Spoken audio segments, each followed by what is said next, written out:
Bonjour, c'est Capucine et bienvenue. Aujourd'hui, on va parler de la pilule, le best-of des perturbateurs endocriniens. Donc aujourd'hui, on va voir l'impact de la pilule contraceptive sur le corps de la femme, mais sur les animaux, sur les hommes, nos conjoints et tous les autres hommes, et aussi l'impact sur les enfants.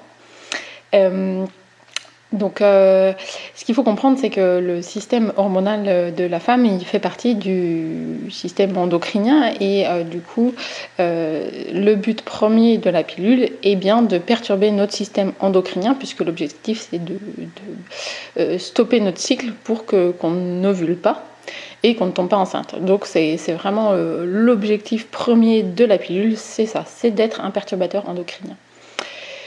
Et souvent on l'oublie et moi je vois, voilà, il y a plein de femmes, elles cherchent à faire attention à manger bio, à faire attention au bisphénol dans les produits, des crèmes et tout ça, mais elles continuent à prendre la pilule.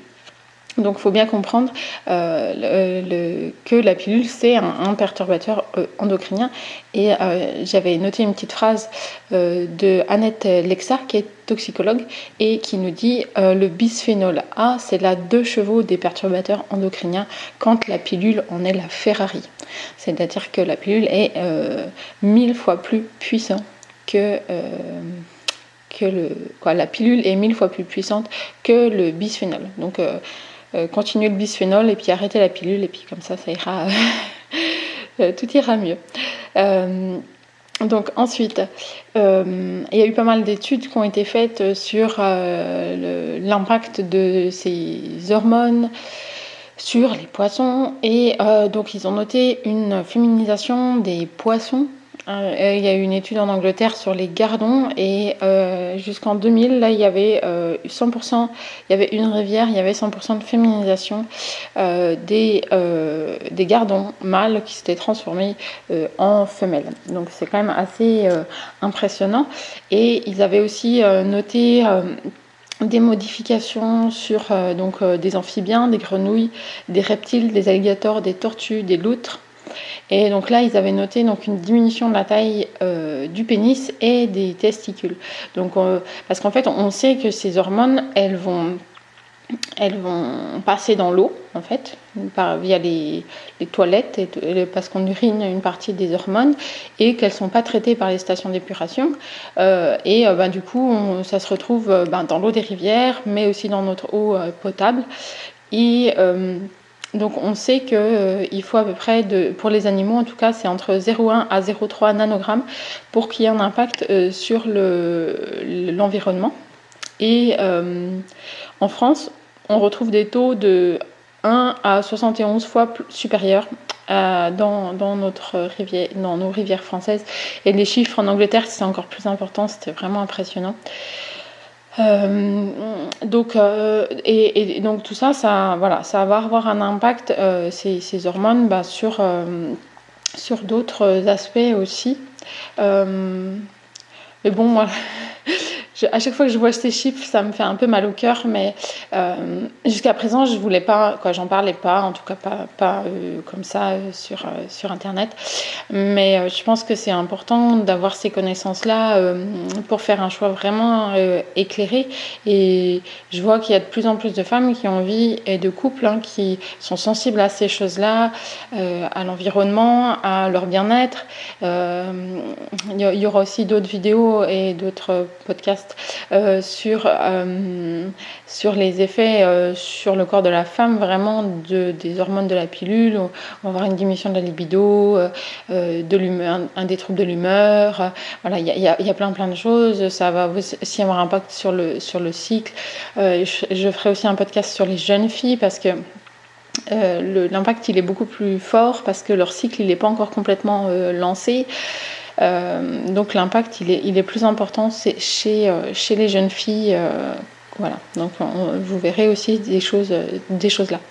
Et si Moi, ce que j'ai fait, quand je lis tout ça, moi, ce que j'ai envie, c'est que les femmes, elles soient indépendantes. Et c'est pour ça que j'ai créé une formation pour que les femmes, elles puissent comprendre comment leur cycle elle fonctionne, qu'elles puissent prendre confiance, qu'elles puissent comprendre d'où on vient aussi dans ces histoires de la contraception.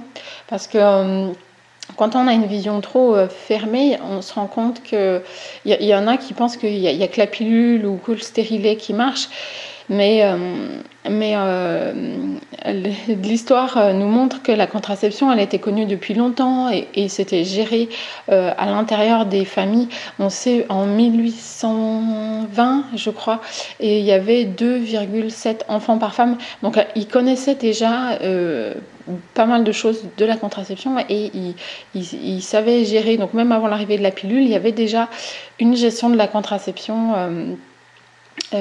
Et voilà, de comprendre d'où on vient aussi, ça nous aide à faire un choix éclairé. Et du coup, voilà, donc là, si ça vous intéresse d'aller un peu plus loin, vous trouverez une formation dans des liens, vous cherchez à peu près suivant sur quelle plateforme vous êtes.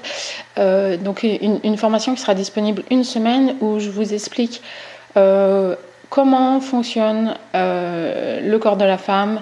Je vous expliquerai une dizaine de méthodes de contraception naturelles, sans hormones, pour que vous puissiez vraiment faire un choix éclairé. Parce que en fonction de la période de notre vie, on n'a pas forcément besoin de la même méthode, mais je pense qu'on mérite une méthode qui respecte notre corps et l'environnement du coup, mais et des méthodes qui sont aussi efficaces que la pilule. L'idée c'est pas de se mettre en danger, ou d'avoir une grossesse accidentelle, mais c'est d'avoir une efficacité qui est aussi bonne que celle de la pilule, qui est pas à 100%, on verra dans une autre vidéo, et mais voilà, qui apporte aussi de la confiance, de la complexité, n'importe quoi, je perds mes mots, c'est pas grave. Voilà, donc vous retrouverez, je vais retrouver mes mots plus tard, mais vous retrouverez donc tout ça dans les liens suivants sur les plateformes sur lesquelles vous êtes. Maintenant, on va voir quel est l'impact sur les enfants. Et donc, les hormones, en fait, elles sont stockées aussi un peu dans les graisses. Et alors bon, il y a les femmes qui prennent la pilule pendant l'allaitement, où là, ça va être directement, ça va passer via le lait. Alors du coup, ils donnent chez les femmes qui allaitent des pilules progestatives, mais en disant oui, ça passe pas dans le lait, mais en fait, si vous regardez dans le Vidal, donc c'est marqué en fait. On sait pas en gros, c'est marqué, on sait pas si ça passe ou si ça passe pas, mais voilà. C'est quand même il y a eu aussi des recherches là qui ont montré qu'il y avait une augmentation des pubertés précoces et les pédiatres supposent que c'est lié à ce genre de choses, que la pilule elle est donnée pendant l'allaitement et que ça passe les hormones. Et vous imaginez des hormones féminines qui passent à un petit garçon, quoi. Bon, c'est pas mieux sur une petite fille, mais c'est encore plus d'impact chez un petit garçon. Et toujours voilà, dans l'eau du robinet. Et on sait qu'il y a à peu près 0,5 nanogrammes par litre d'eau dans nos eaux du robinet. Et puis aussi, pendant la grossesse et l'allaitement, en fait, on va perdre des graisses. Et donc, du coup, il y a des hormones aussi qui vont être relarguées dans nos graisses. Et qui vont passer dans l'enfant. Donc c'est des fois sur plusieurs générations, comme on a vu dans certains autres compléments qu'il y a eu là où ça faisait des malformations, par exemple chez les petits-enfants des femmes qui avaient eu ces médicaments. Donc voilà, peut-être qu'on va avoir de plus en plus de recherches et on va pouvoir comprendre ces impacts des hormones sur du long terme. Mais peut-être que ça sera que dans quelques années en fait qu'on aura toutes les informations. Donc je vous refais un petit récapitulatif de ce qu'on a vu. Donc la pilule, c'est un perturbateur endocrinien, c'est son but premier, sinon ça marcherait pas. On a vu l'impact sur les poissons, sur les petits amphibiens. On a aussi forcément un impact sur les hommes. On sait que la fertilité des hommes aujourd'hui elle a diminué de 30%. Donc les centres qui vont aussi parler qui vont faire de la procréation assistée, ils tournent bien en ce moment parce que on a des femmes qui ont pris la pilule, donc des fois le cycle a du mal à redémarrer, des hommes qui sont légèrement hypofertiles, 30% de moins à peu près dans la population. Tout ça fait que et des fois ils ont du mal aussi à concevoir un enfant. Et on a vu aussi l'impact sur nos enfants, à nous. Voilà. C'est pas très très réjouissant, j'en suis bien désolée. Mais voilà, ce qui est plutôt positif, c'est qu'on peut faire autrement et on peut devenir autonome dans le couple pour gérer sa contraception. Et toutes les connaissances, elles sont là aujourd'hui. Elles sont scientifiques, elles sont sûres. Il faut juste prendre confiance. Voilà, moi ça fait 6 ans que j'utilise ces méthodes. J'en suis vraiment ravie. Vous avez des groupes Facebook où elles sont plus de 10 000 femmes à utiliser ce genre de méthode, en tout cas sur la symptothermie, puisqu'il y a d'autres groupes sur d'autres méthodes. Voilà, c'est vraiment quelque chose qui se développe, où il y a des indices de Pearl, c'est les indices d'efficacité, donc qui sont calculés. Voilà. Et puis, voilà, j'espère que ça donnera confiance à d'autres femmes pour se lancer. Donc, à très bientôt pour une prochaine vidéo ou podcast.